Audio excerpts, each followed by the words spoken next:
Bom dia, vamos dar início à nossa aula, que vamos trabalhar o tema orientação e localização no espaço geográfico, capítulo 34 do livro de vocês.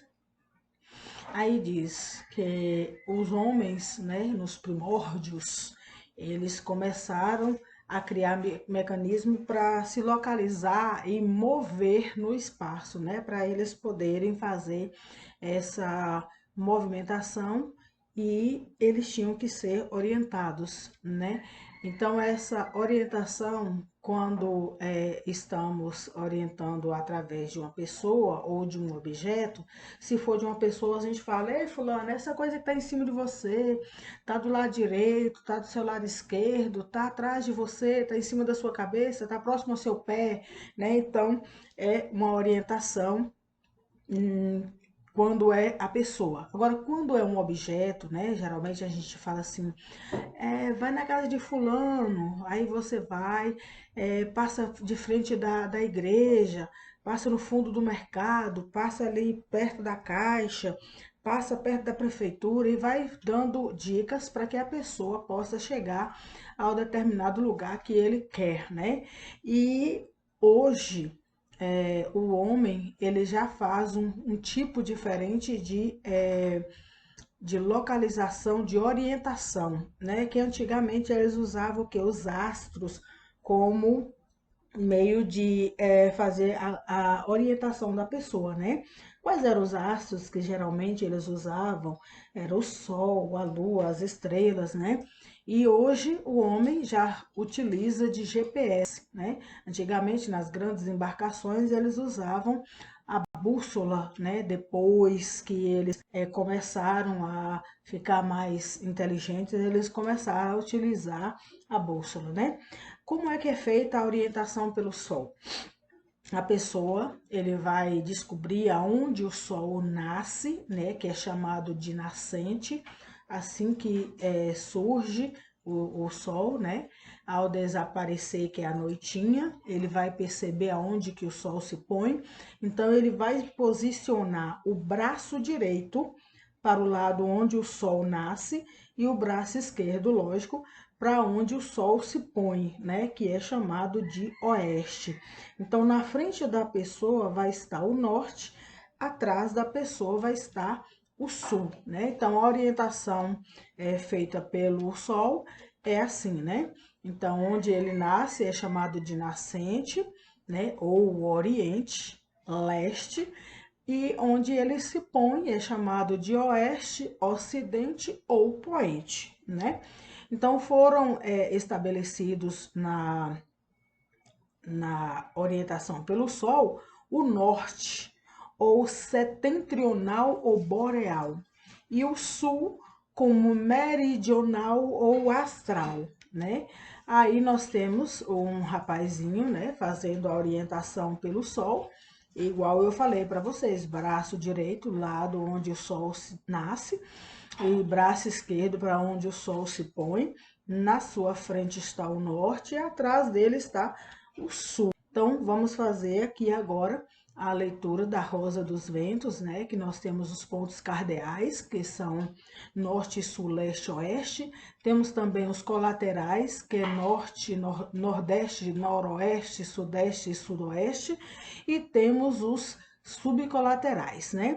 Aqui está a demonstração da Rosa dos Ventos e nós temos aí o que significa NNE.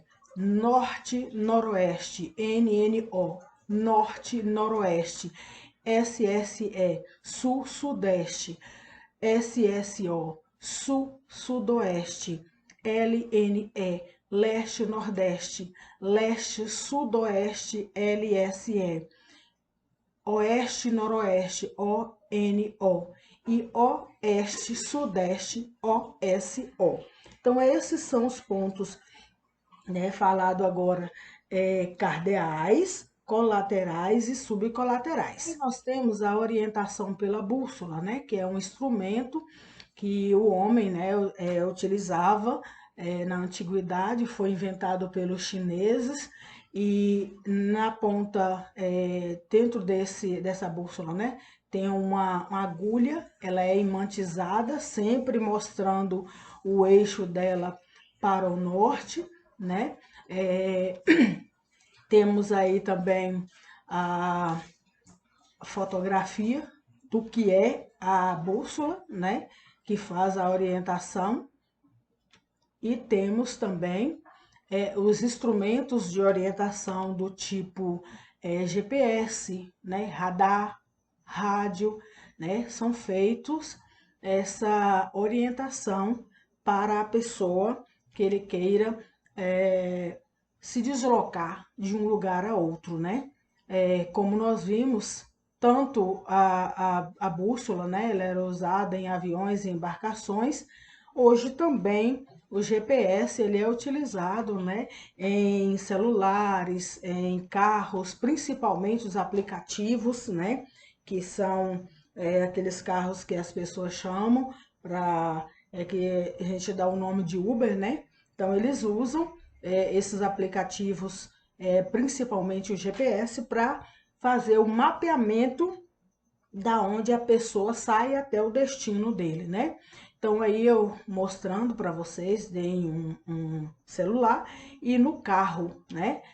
Aí vamos falar sobre a localização no espaço geográfico, né?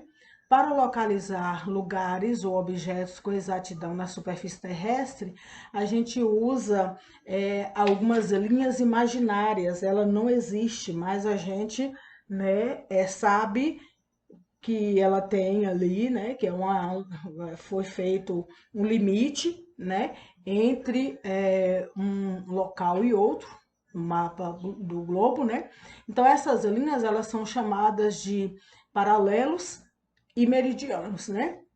Os paralelos são linhas imaginárias horizontais, né, que circulam o planeta. Essa linha ela é tida como o Equador. É como se nós pegássemos uma laranja, descascássemos e cortasse ao meio. Quando corta-se ao meio, tem duas bandas, né? E essas bandas nós podemos dar o nome de banda do norte e banda do sul. A parte de cima, né, a gente pode chamar de hemisfério norte, a parte de baixo, o hemisfério sul. E temos também, né, a indicação aí que os paralelos, eles indicam o grau de 0 a 90, né? Os principais paralelos, eles recebem nomes específicos, que são Círculo Polar Ártico e Trópico de Câncer, no hemisfério norte. O Ciclo Polar Antártico e Trópico de Capricórnio na parte sul, que são o hemisfério sul. Aí nós vimos, né, a demonstração de a demonstração dos paralelos, né? É igual a laranja que eu disse para vocês. Aqui vocês percebem que a parte amarela é a parte sul, a parte abóbora é a parte norte. É como, igual eu disse, a laranja que foi cortada ao meio. Isso aqui é chamado de linha do Equador, é o paralelo. Daí nós vamos falar sobre o meridiano, que são linhas imaginárias verticais, né? Traçando o polo norte e o polo sul. E também são medidos em graus, assim como os paralelos, né? Tem o valor máximo de 180 graus a leste e a oeste. Aí está demonstrando, né, é como se fosse agora a laranja descascada, tirada aquela casquinha, ficada aqui os gominhos. É como se fosse os gominhos. Cada meridiano desse são gominhos da laranja, né? Aí nós temos a indicação seguinte: todos os meridianos são medidos a partir do meridiano de Greenwich, que corresponde de 0 e divide a Terra em dois hemisférios, né? Aqui nós temos o hemisfério leste e o hemisfério oeste, tá? Latitude e longitude. A latitude é a distância em graus de qualquer ponto da superfície terrestre em relação à linha do Equador. Todos os pontos que estão sobre o mesmo paralelo têm a mesma latitude. Aí nós temos a demonstração do que seria a latitude, é como se fosse uma laranja, e aqui você cortasse ao meio, você tem a parte norte e aqui a parte sul. E aí nós temos a longitude, que é a distância em graus de qualquer ponto da superfície terrestre em relação ao meridiano de Greenwich, que é como se você descascasse a laranja toda e tivesse aí os gomos, né, para você perceber a demonstração aí, eu coloquei, né, os mapas mundos, para que você possa perceber que o latitude é na horizontal, longitude na vertical. Aí nós temos um globo maior mostrando o número 1, está mostrando a parte de latitude, a número 2, a parte de longitude. As coordenadas geográficas, né? Quando estamos em uma cidade, podemos localizar alguns lugares dando referência. Por exemplo, eu quero ir na Secretaria de Educação, por exemplo. Aí, qual é a minha referência? Eu vou usar, tipo, a rádio, né? A Rua do Sindicato, assim por diante. Então, podemos fazer o mesmo com os paralelos de meridiano, quando nós vamos utilizar algo do tipo maior, né? Então, a gente usa os cruzamentos, que são encontros entre as linhas de determinada coordenada geográfica, que nos permite localizar com exatidão o ponto, né, da superfície terrestre. Aí está o hemisfério norte e sul, né? O hemisfério norte e sul, leste e oeste. E aqui estão todas as orientações. Se, por exemplo, vou dar o exemplo aqui da letra A, né? Que temos aqui o A, ele está a 60 graus de latitude norte e 30 graus da longitude oeste, né? Dos croquis, desenho esquemático ou esboço à mão livre dos principais elementos de uma paisagem. Em geral, o esboço é chamado de croquis cartográficos quando apresenta o espaço visto de cima em uma visão vertical. Aí está o mapa, né, de Sebastião Laranjeiras, mostrando a nossa cidade de cima, né? É como se fosse feito um desenho da cidade de Sebastião Laranjeiras. O outro aí nós temos uma planta que representa um detalhe de uma casa, né? Pode ser detalhes de máquina, de móvel, imóvel, né? É como a pessoa quer que seja ali o seu espaço, né? A representação, ainda continuando, né, com a representação, nós temos a carta aqui, a representação do espaço geográfico visto de cima. Trata-se de uma representação plana de uma porção pouco extensa da superfície terrestre, como detalhamento mediano dos aspectos naturais e artificiais presentes na área. Aí estamos mostrando uma carta, né, uma representação do que seria uma carta geográfica. Daí nós temos o mapa, né, que é a representação do espaço gráfico visto de cima. Trata de uma representação plana e reduzida do aspecto natural e artificial de toda a superfície terrestre, né?